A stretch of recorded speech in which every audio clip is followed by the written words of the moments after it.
The journey begins at the narrow gate. The journey, Jesus beckons me to roam. The journey, where the path is straight. The journey takes me home. The journey takes me home.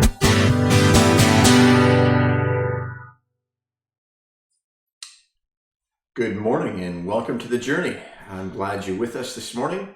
Maybe you're watching at a different time of day. Welcome also. Glad you've tuned in to The Journey.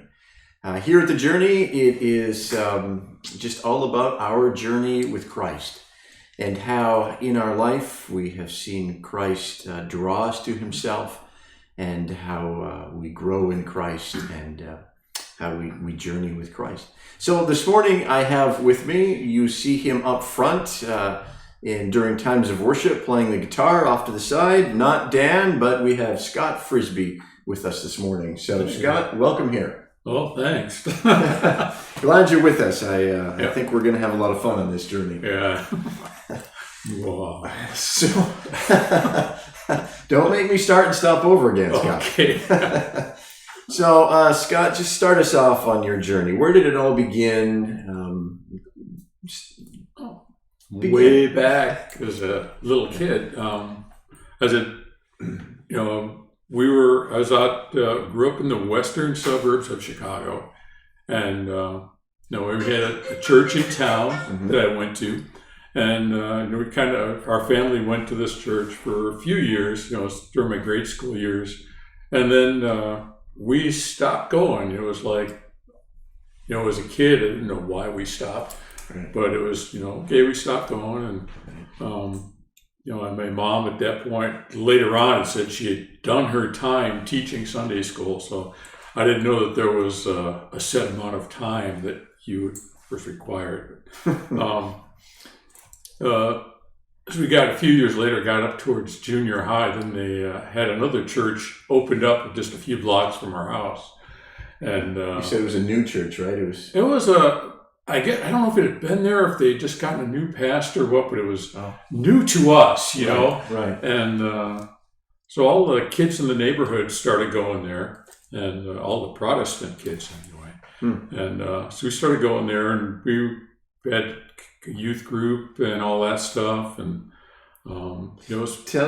tell people what you had in your youth group. I mean, you had a youth group better than many youth groups. Yeah, it was interesting because we had, like, all the neighborhood kids pretty much went there. And so the big things I remember, we had shuffleboard down in the church basement, and then we had a bumper pool table, and our big fundraiser would be these paper drives, which was like kind of an every summer thing.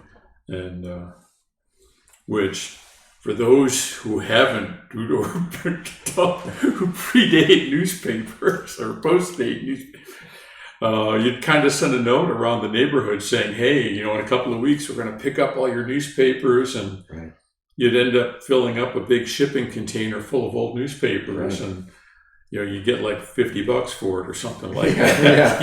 You were the first recyclers. Yeah, so that was kind of our big moneymaker. But those were the main things out of that church, as far as youth group stuff that I remember. Then they put an addition on the church, and all our fathers got involved with building things and putting tile and all that stuff in the new addition on the church. So it was a big neighborhood thing at the time. But for me, I don't remember hearing a whole lot about Jesus or anything about a relationship with him. It was kind of this big social club thing. So right, I remember you saying when we talked, Jesus was kind of there, but you didn't really talk about him. Yeah, it was. It wasn't a big. It wasn't like, maybe he did it during the sermons, but nobody was paying attention. And as far as a teenager, it wasn't like, there was nothing talking about, turning your life over to Christ or that. Right. I mean, there was odd stuff rumbling in the background. I mean, that was about the time the Catholic Church was experimenting with guitar masses and, new things like that. And then, there was the singing nun. All that was kind of coming around. But that was, big changes, Right. And, that was kind of precursors to the Jesus movement, which was always out there on the edge. Right. Right. We were more concerned about the riots and stuff. Yeah. So. Yeah. And that was the late 60s, right? Late 60s, yeah. So yeah. it was, and that was that was junior high, going to the new church or the new to you church, whatever it might have been. Yeah. And then you guys moved in high school. Yeah. So in my freshman year back there, and then my sophomore year, moved out to Washington. My dad was working civil service with the Navy, and they decided to pack everything up and move it out to Keyport. And we had no idea what a Keyport was. And it was like stepping back in time a lot, moving out here. And but we got out here, and it was neat, especially as a kid, because there was mountains and water and places to go hiking and stuff. So it was pretty neat at that point. So you had mentioned it, you kind of alluded to it here, but there was this culture shock. Oh yeah, it was. Yeah, I mean, we're going from a high school of 3,000 to 4,000 kids down to a high school of 700 to 800. Yeah, right. And it was whoa, and so it was. It was like I said, and it was it was almost like stepping back in time. Like 10 years or whatever. Yeah. So you move here. Where is God in life right now? I mean, at that point, you had still a great kind church of on the edge. I mean, we'd had a section where my grandfather is probably the most religious person in the family at that point. And he would, he was always studying the Bible and stuff. And he ended up moving in with us because my grandmother died. But she was, so he was, in there, but he was always kind of in his room typing away, and he would take Bible verses and put them to rhyme and stuff. So he had all these stacks of rhymes that he had come up with. Modern day psalmist. Yeah. And he had like 38 pages, I think, was the story of Joseph. Wow. That all put to rhyme. But, that was kind of all the religious influence going on at the time, other than, at that point it was kind of like the Jesus movement, which was out there. So you kind of knew about it a little bit. Right. And, but it wasn't close enough to have a whole lot of impact. Right. Like you said, no relationship kind of. Yeah.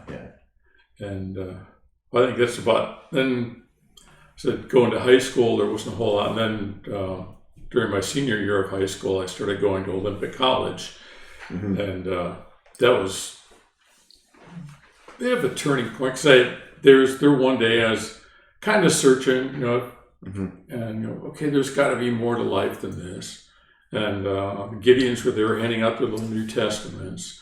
And it's like, okay, so I don't know where I'll just start at the front. Started reading us, and of course, start Matthew, and got a few pages in, and all of a sudden you're on the Sermon on the Mount, and you're talking. This is what Christian life is supposed to be like, and I had never seen any Christians like that. Right. So it was like I kind of put Christianity on the shelf and started checking other things. Didn't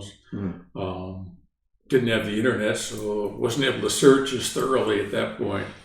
Into other religions, because they kind of, Christianity, that's not doing it. So right. I'd kind of gotten mixed up with one guy. Kind of said, "Oh, look at this stuff by Carlos Castaneda," and that was, wow, this guy seems like he's got it together. So I started getting involved with that, and that was not good stuff to be getting mixed up in. Looking back, it's basically like witchcraft was basically the stuff. There's a lot of the stuff has been repackaged as New Age stuff now. Oh, okay. But that even the author, he called it sorcery, and there's all these hubbub after. Oh, it's all fiction. Well, like I said, for me, it was like, okay, this stuff seems pretty cool, but if it takes drugs for you to be able to experience this stuff, I don't think it's real. If you blame it on the drugs, and so I was kind of pursuing this stuff, and it was like I found out you didn't need drugs to have some of these spiritual experiences, and unfortunately, I was coming at the spiritual end from the bad, going in the bad door instead of the good door, Right. and it was not a lot of fun. It was. How old were you about this time? 17? Yeah, about 17, 18 at that point. Right. It was just a lot of fear, a lot of anxiety, a lot of depression, because it was,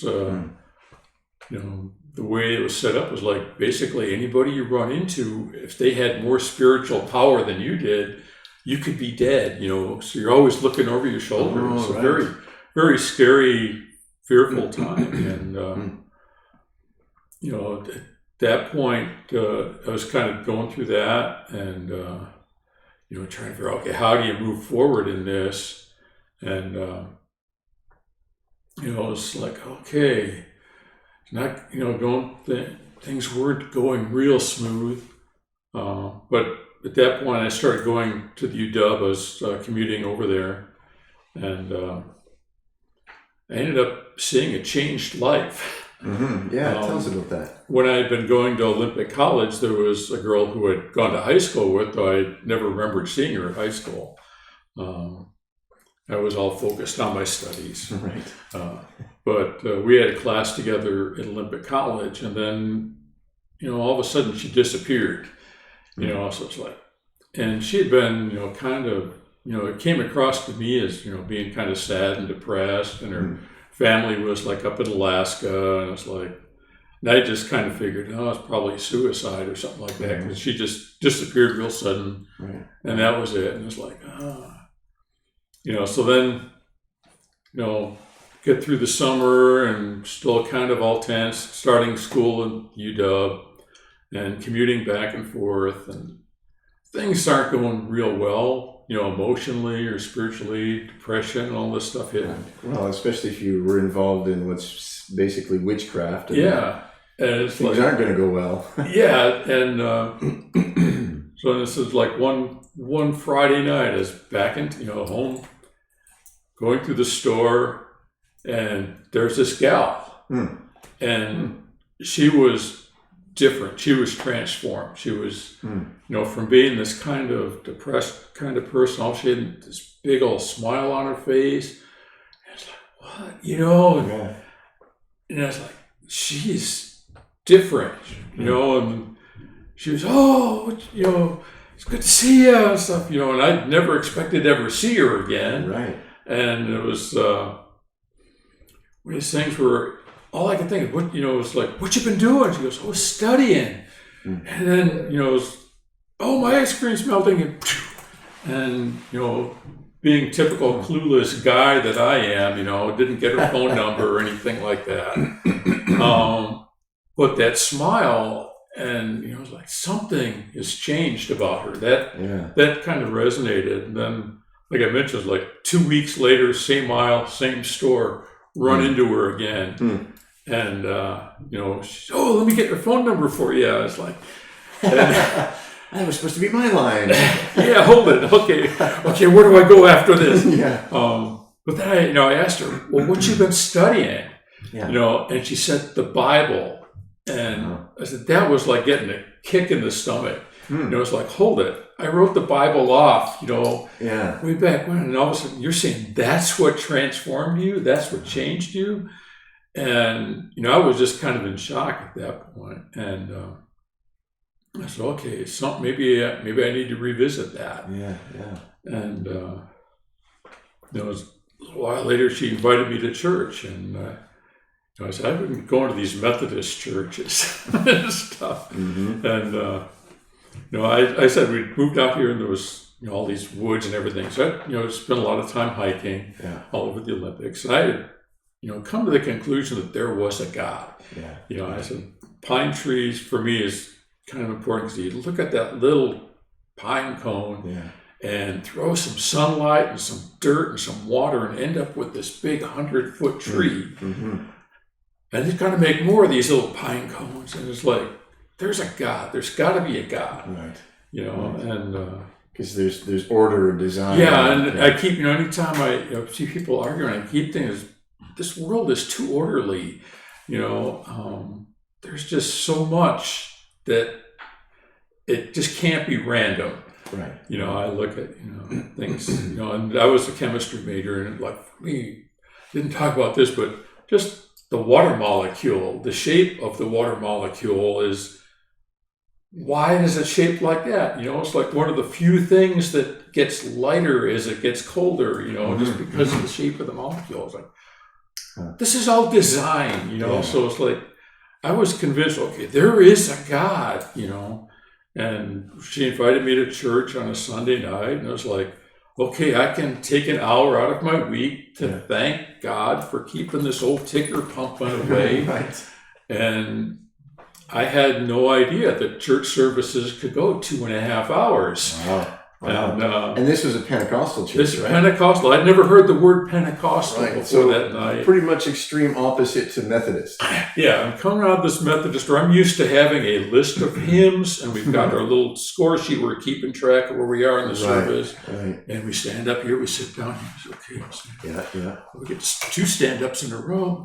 And I'm used to that, and all of a sudden there's this Pentecostal church where the piano is pounding away and people are clapping their hands and singing, jumping and speaking in tongues. And what the heck is all of this, And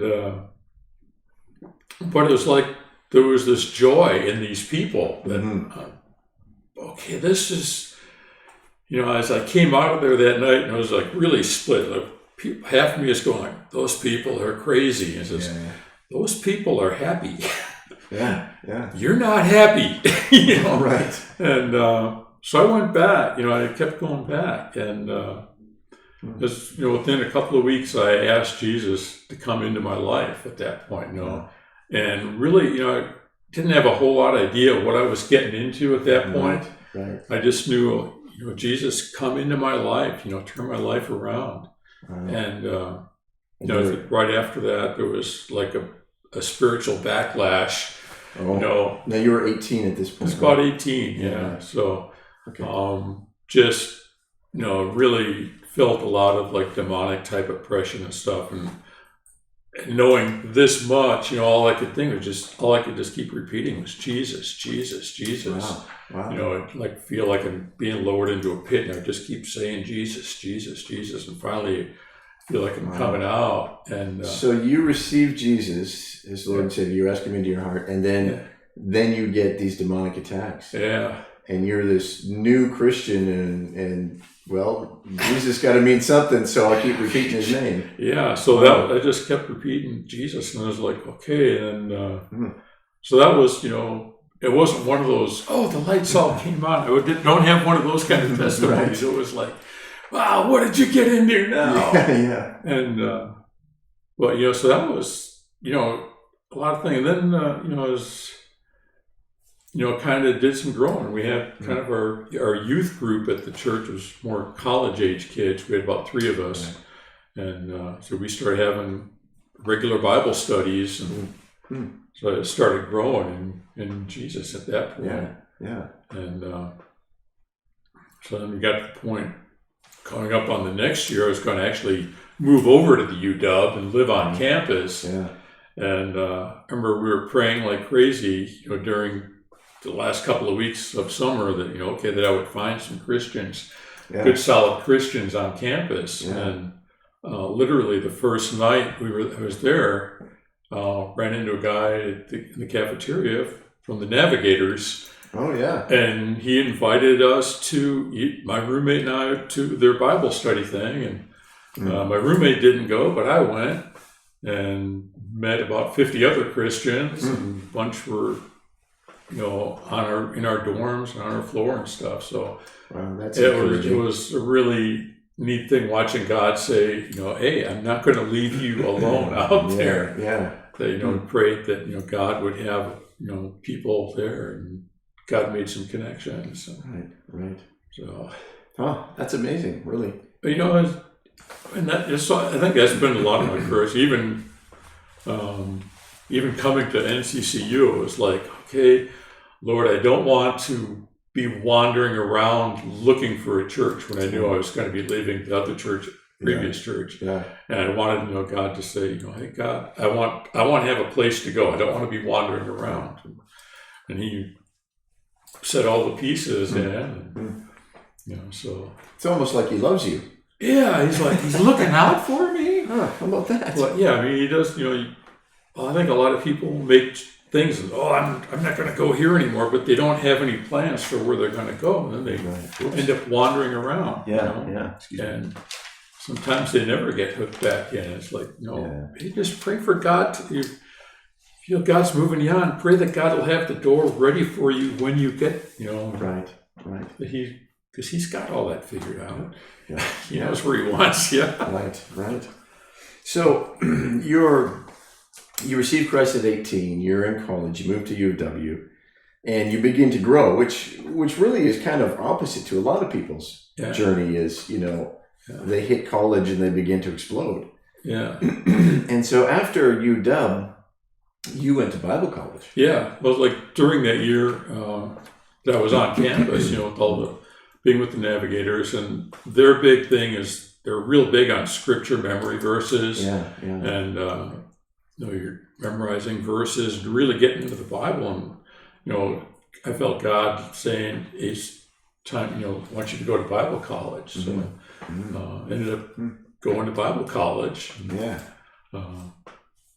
And was there for a few years. Graduated from there. Right. You got a bachelor's of theology. Yeah. Bachelor of theology at that point. So, and it's been. I guess what's weird is that. I've never felt a pastoral call, to be a pastor of a church. And it's like, okay, God, what are you going to do with this? But, it's like God has always kind of kept me, in adjunct type roles and stuff. So I've always been in and around the church stuff, but I haven't been the guy up front. So, well, I know I really appreciate when you step in and preach when I'm gone from time to time, and we love your guitar playing, whichever guitar you bring. And I think, what do you have, 52 or something? No, not that many. No, okay, well, you got a few. Feels like that when you're trying to clean them up. Right. So talk to us about your music, because that's clearly a big part of you, and that kind of took off a little bit during Bible college, didn't it? It was out there. So like I said, it started off as, I didn't start as a young kid. I started around junior high playing guitar, and it was, I would literally get home from school and just go off to my room and play guitar. And it was kind of my refuge. And then once we moved out here, ended up in a garage band with the guy down the street. And we were loud and we were terrible. And we had about 3 songs, and one of them almost sounded good. But we had fun, and it worked out that the guitar player there, he ended up becoming a Christian also. Oh, wow. And so then there was a couple of years, once I was gotten off to Bible college, he had heard that Scott became a Christian. Yeah. And he remembered it. And so he said, hey, want to get this Christian rock band together. So we did. We kind of got together, and we practiced like crazy. We were practicing 5 nights a week. We were Wow. We were reasonably good. We were very loud. And But there was also that a equals group out of good. Bible college with my roommate played guitar. They had little groups that would go out and play at churches and stuff. Oh, really? So we did that. Ours was one of the rowdier ones on campus because we had 2 electric guitars, and so we didn't do very many. You weren't invited. We didn't get sent out to a whole lot of churches. We got to do a couple of youth things. So, so I had those things going, and then this was the Christian band. We were very loud, and because I was involved with that, the church I'd gotten saved in was getting to be, you're playing electric guitar. That's not very holy. That's for And I was getting all these things where, I don't know, it was the 2/4 beat or the 1/3, whatever the backbeat was, the devil got that, and Jesus got the other 2 beats. Gotcha. Yeah. However that all worked out. Right. And so very unwelcome there. It's just like, okay. But then we had this one church in town that said, hey, we've got all these homeless youth wandering the streets. We want to do this big event. You guys are the loudest, rowdiest Christian band in the county. Can you guys come and play here? And sure, we rattled the daylights out of those stained glass windows. And but they were welcoming to us. And then years later, when I was looking for a church, that was the one I ended up going to. Wow, yeah. So they extended grace to you and weren't looking judgmentally upon you. Yeah, and that was definitely what brought me back there. But, so you graduated from Bible college. You get a theology degree. You're doing the band thing, but at this point, life kind of goes a little bit differently. Yeah, at that point, I'd gotten out of school. I was tired of studying, and because I'd been commuting back and forth, some on weekends. I was working in Bremerton on the weekends, living in Kirkland, and because always traveling, never really got locked in with the church, right? And that, unless you've got those roots. It really affected. So I didn't have a whole lot going on spiritually at that time, and it was just got involved with some people that probably shouldn't have gotten involved with. Ended up marrying a gal I probably shouldn't have married. She wasn't a believer, but it was okay because I was one of the cool Christians. And we ended up getting married, and then, like I said, after a while, God started drawing me back. Yeah. And I went back to that church that had showed us grace. You were 25 when you were married. Yeah. So I was kind of late getting married there. So. Well, just nowadays, I think that's early. Yeah, nowadays, yes. Yeah. I was a trendsetter. See, there you go. Yeah. There was an era in which you were married in 1918, 1920, and now it's more like 29, 30. Yeah. Yeah, because we had all the people that were my age at that point that getting married, they were working on their second marriage. Yeah, right. So 1981, you're 25, you're married. Spiritually, there's not much happening, but you feel God calling you back. Yeah, God called me back, and we got involved with that church, and my wife accepted the Lord. It was a neat time. We got to serve in all different areas within the church. I was still playing music. It's like music's always been this kind of the soundtrack of my life thing, I guess. Yeah, it's always there. But it was, we'd served, Sunday school, nursery, would teach, we taught all different levels of Sunday school. Probably the biggest influence was working with the youth group. We had spent probably about 5 years working with the youth group and went through a few different youth pastors. We had a youth pastor said, hey, could you play guitar for us? this Wednesday night. So I thought, okay, one Wednesday night. Well, got down there and, hey, here's our new youth sponsor. Oh, really? Oh, my. Hold it. Yeah, wait, I'm just playing guitar. This is a 1 week thing, and years later, and, so we went through a couple of youth pastors, and we had, go on all the youth events and stuff, and that was neat. It was a good time. I said the odd part now is seeing kids that were in our youth group that are grandparents now. Oh, wow. Oh, celebrating their grandkids are going, hold it, when did that happen? Wait a minute. Make me feel old here. But it's neat, watching some of them have, stayed with the Lord over the years. That's been kind of the neat thing, Sure. That, we did have an impact, Yeah.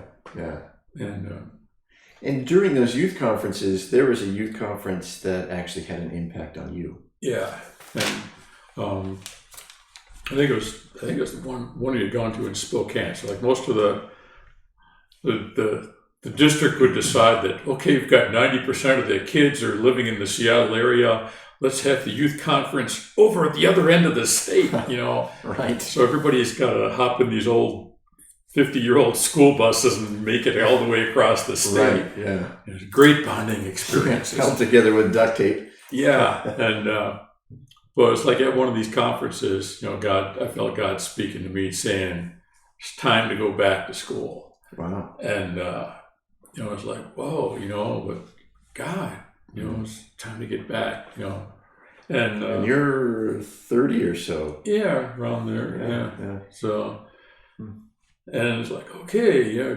And so it started, I started looking around, ended up going to Fuller Seminary. They had their Seattle extension at that point. Yeah.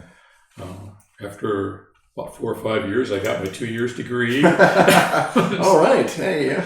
Doing a class at a time. Yeah, you don't want to rush through it. Well, it was like, as I was working full time, and then we were working with our church and stuff at that time too. Mm-hmm. So it was like, okay, and adding school on top of it. Yeah. So it was a lot of work, but it was neat because looking kind of as from a theological viewpoint, so I had started off with this Methodist thing as a kid, and kind of hit this Pentecostal thing. Went to Assembly of God Bible College, which is very denominational. So you kind of get this limited view of what's right and what's wrong, and then going to Fuller, which was interdenominational, and you've got, and for there we had, the full spectrum was there, and it was like, and that was really a neat time because all of a sudden you can believe that and be a Christian. Mm-hmm. Christians are like that, and it was, it was an eye-opening time, just kind of breaking out a lot of the shells, that we tend to put God in. Right. I keep thinking there's this little book called Your God is Too Small, and that's basically the whole premise of the book. Yes. But, it's a thin book, but the whole thing is like, if you can describe God, your God is too small, too much, That's And it was kind of neat seeing, especially as going through a couple of years there, and you see people that are coming in, thinking, I used to be like that, and watching these having their minds blown, and what? Yeah, that can't be, You can dance and be a Christian. That's heresy, But no, it was like, it was like, no, it's Jesus, and so I think, it was an eye-opening time and just a mind-expanding thing, just getting a wider view of, God's grace and love. Yeah. And you continue to do that. I mean, you got even a wider view because you went to a different church at this point in time. Yeah. After seminary, you started, tell us the church you went to. Okay, so like during the seminary time, we'd been going to this one Pentecostal church in town and started hearing about the Messianic movement. And so there was this little show on the radio called Road to Emmaus, like a little 15-minute show. And it was like right time for my drive home from work. Okay, you know?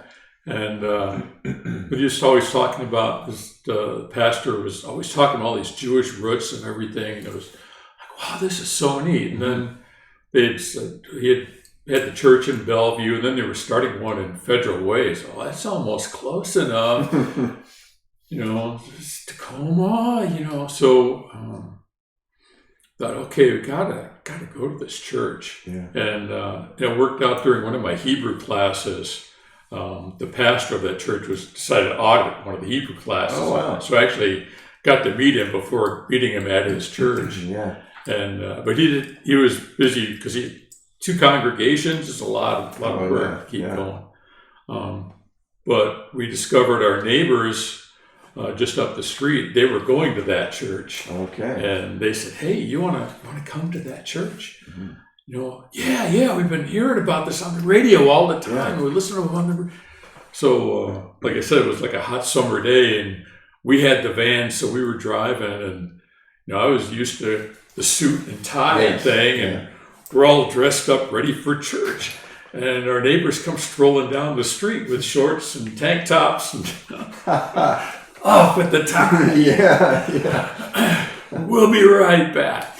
So, but it was a thing. We walked into the church, and it just like, we're home. Wow. You know, it's just this spiritual wave come over us. You know, we're home. And then, you know, so that weekend we ended up seeing the group Israel's Hope, that later Paul Wilbur, who's made many albums since then, that was his group at the time. You know, we saw them that night, and then it was back up crack of dawn the next morning for Sunday morning, Sunday night, Wednesday night. Right, at the other church. Yeah, so we actually did the two church thing for about a year and a half, and we finally got to the point, okay, we got to get down. So you were going to church Saturday, Sunday, twice, and Wednesday. Wednesday, yeah. Wow. Plus school and work. Yeah. Oh man, Scott.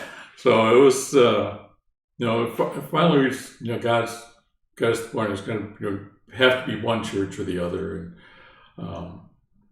so we, you know, felt, you know, Messianic thing was at that point, and so we ended up there, and it was. And just so people know, Messianic Jews are the Jews who believe that Jesus is the Messiah and have received him. You know, sometimes they call them completed Jews. Right. Though the vast majority of the congregation was Gentiles. But as kind of right around that time, the pastor at the time, he was doing the two churches. He decided, hey, this two churches is too much also. So he was going to stay with the one, and the church in Federal Way ended up getting a pastor of its own. Okay. You know, and so we were there for about 9-10 years, and working with him. That's where I ended up was worship leader, and I worked up through that. Right. Yeah.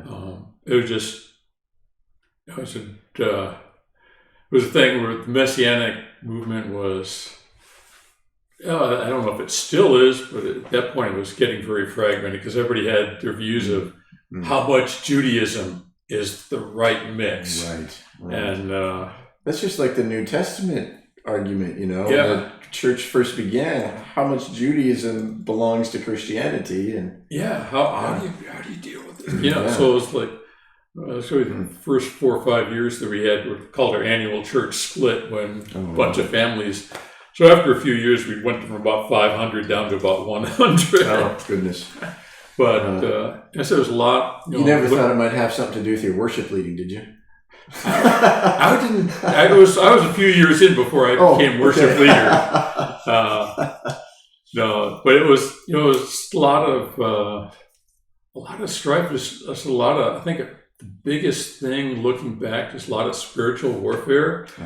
You know, is you watched as Satan is always working to divide people and separate people, and you know, put stuff between them, you know, and cause anger and all this. It was like, and I would look at, you know, some of these groups that would split off. The only thing they've got in common is their hatred for our pastor. Wow. Yeah. You know, and I think that's a lousy foundation to be trying to build a church on. Right.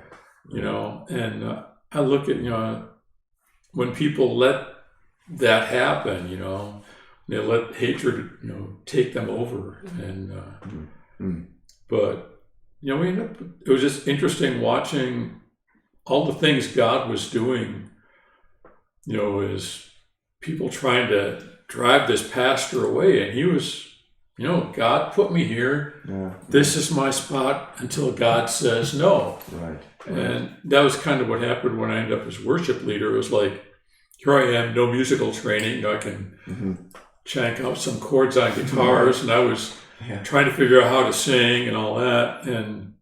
But it was like God kept saying, I said, God, I don't want this job. He said, I don't care. I put you there. Yeah.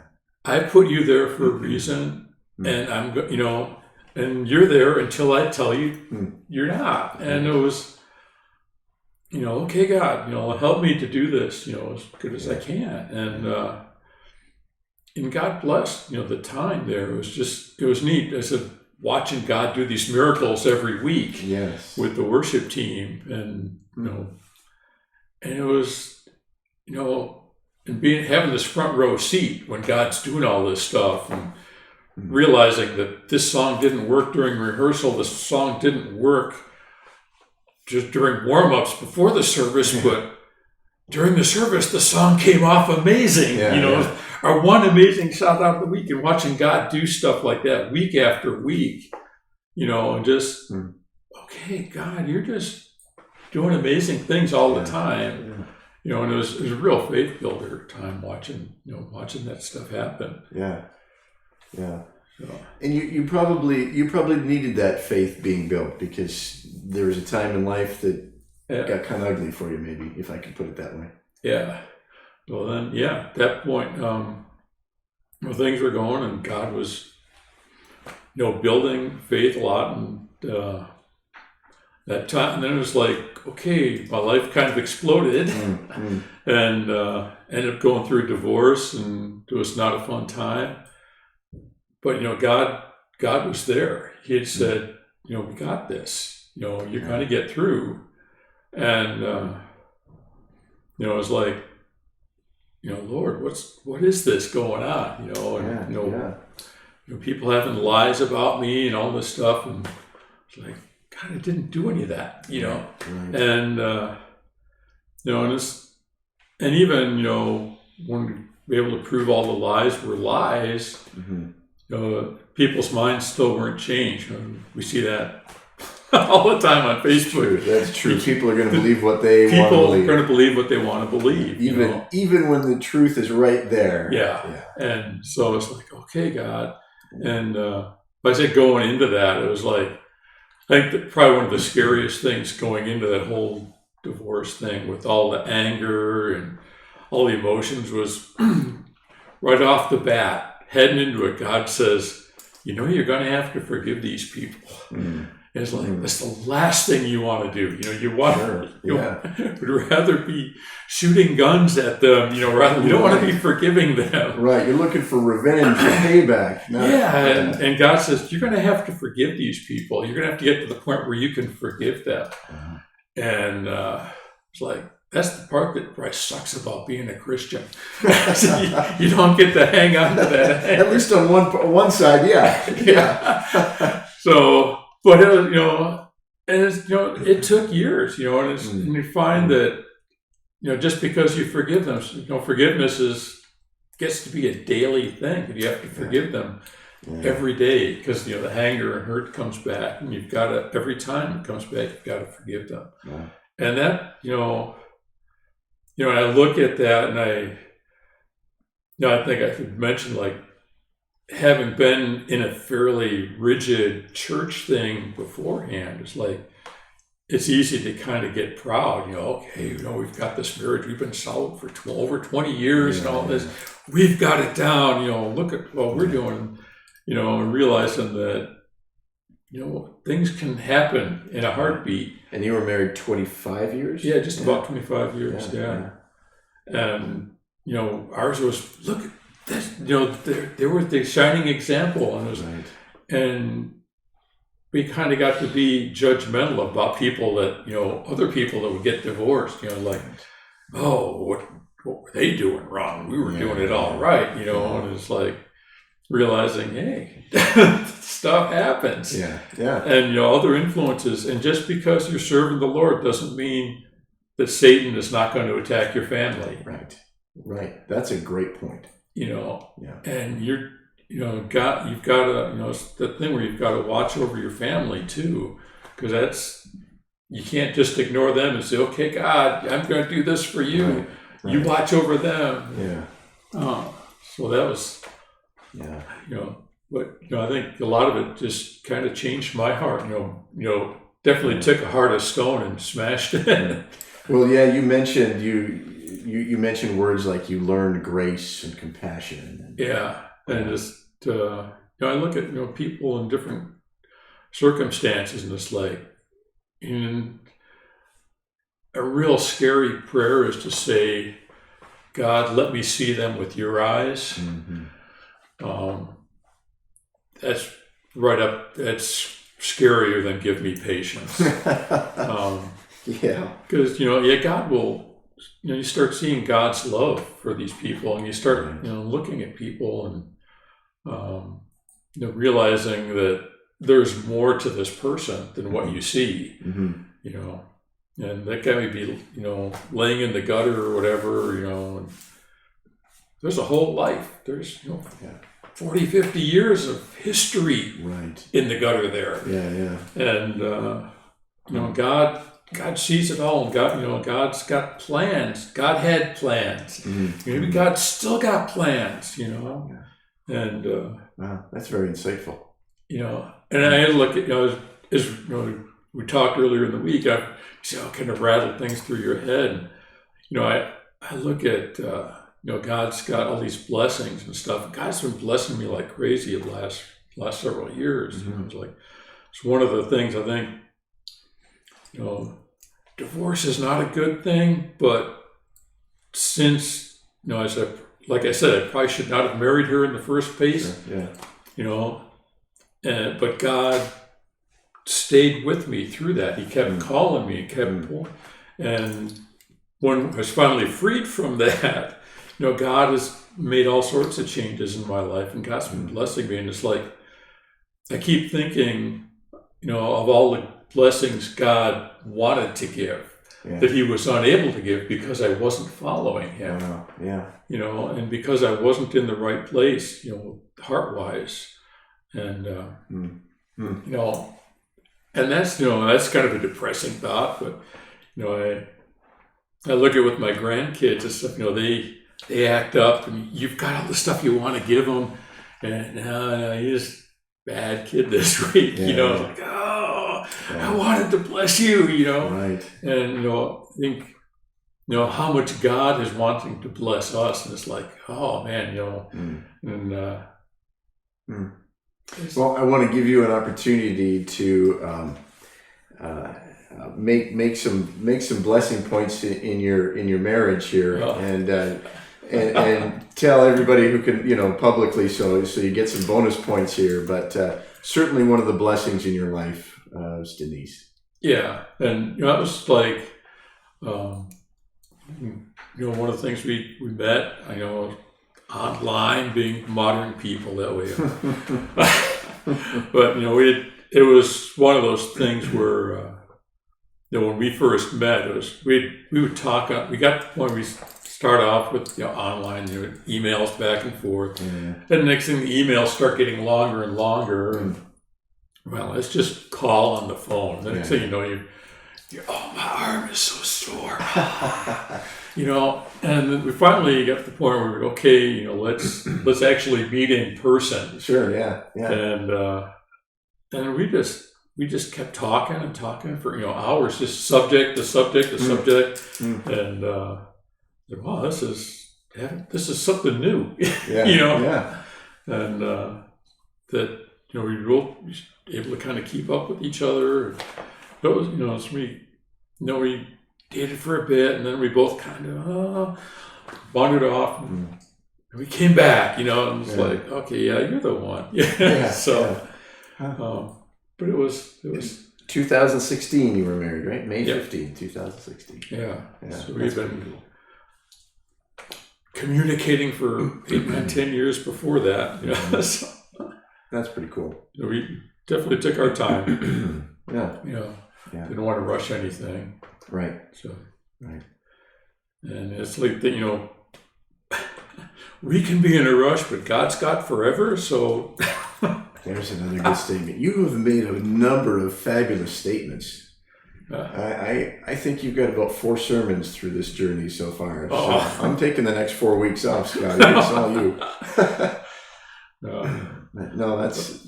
I mean, yeah, that's clearly we can see, you know, in talking with you how God's been at work in your life, and you made a statement when we were meeting. I wrote it down. You said God doesn't stop just when you get saved. There's spiritual growth. He keeps calling you closer. I said, yeah, it was kind of like, you know, with the youth group thing, is we would hear speakers, they'd go and they'd give their testimony, and especially if you hear the same speaker multiple times and you hear them give that same testimony of what happened to them 20 years ago, it's like, okay, what's been happening the last 20 years? You know, it's like, and, you know, after I got saved, you know, it was like 17, 18, it's like, God didn't stop then, you know? Right. And, you know, God, I think that's the big thing, is what God is continuing to do, you know, and just, you know, and I'm watching the world around us and, you know, okay, God, what's going to happen next, you know? Right.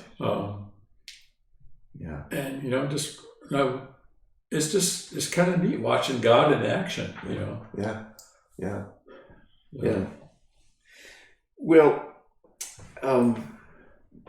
through all of this, is there anything that you know, we've heard your journey, and a marvelous journey of how God's been at work, continuing to grow you and pour His grace out upon you. Is there anything that you want to, as you look back, reflect, that you want to say that you haven't said? I was thinking, one thing is, like I'd mentioned about, you know, God being too small. And one of the things, like when I was starting at OC and going to the UW, I was a chemistry major. And for me, chemistry lost its thrill when it all became math.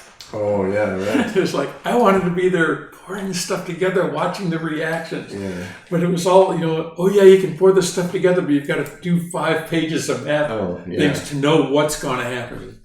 And for me, that took all the fun out of it. You know, it's like, it's all down to math. It's like, you know, and, you know, I think one of the draws about studying theology was that, okay, now I've got something infinite. You know, we've got an infinite God. Yeah. And, you know, it was like, you know, going to a denominational Bible college, by the time you get done, you've got the book of Revelation figured out. Right. You know what God does. This is what He's going to do, and this is how He's going to do it. Yeah. And until you realize that God doesn't do that. Right. Until you realize you don't have God figured out. Right. And I think that's been the neatest thing, is that, you know, God is so much bigger, you know, than what we can think. You know, it's like when I see people, oh, we've got the book of Revelation down. We've got to know what this is going to happen. And this, it's like, you just want to go, no, God's got a surprise for you. Yeah. And, you know, dealing with an infinite God, you know, and like I said, going a lot of stuff like through the divorce, you know, it's like God's great love, you know, God shows love towards people that, from what I can see, have no business receiving any love. Seeing God showing love to that person and showing grace, and it's like, God, how does this happen, you know? Yeah. And you look at, you know, the whole bit like Pharaoh and stuff.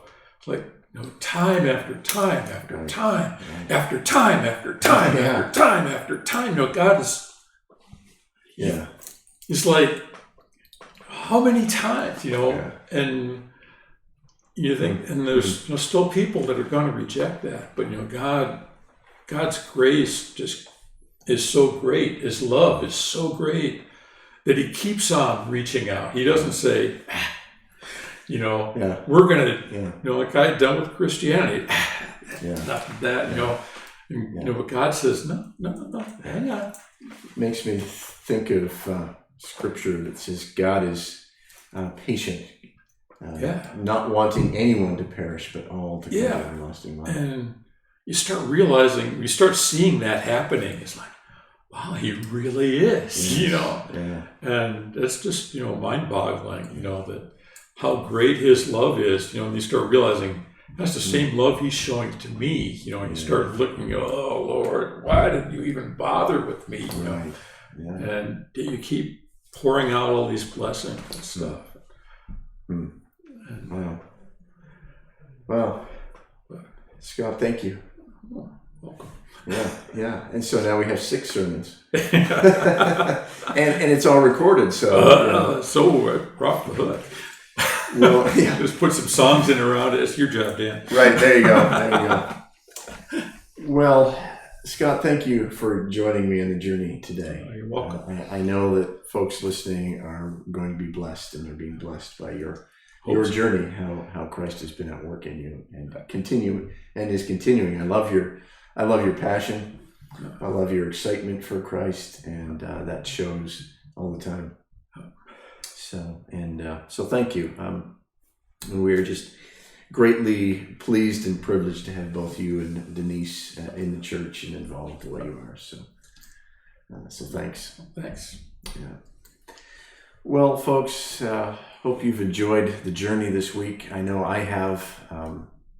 If you have any questions about who Christ is, maybe want to talk to someone about your journey, please don't hesitate to email the church, give us a call, write a comment on Facebook, and we'll follow up with you because we want to be here to help your journey towards Christ and with him as well.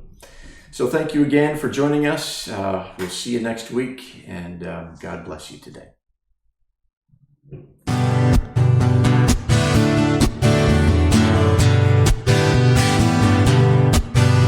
The journey begins at the narrow gate. The journey, Jesus beckons me to roam. The journey, where the path is straight. The journey that takes me home. The journey takes me home.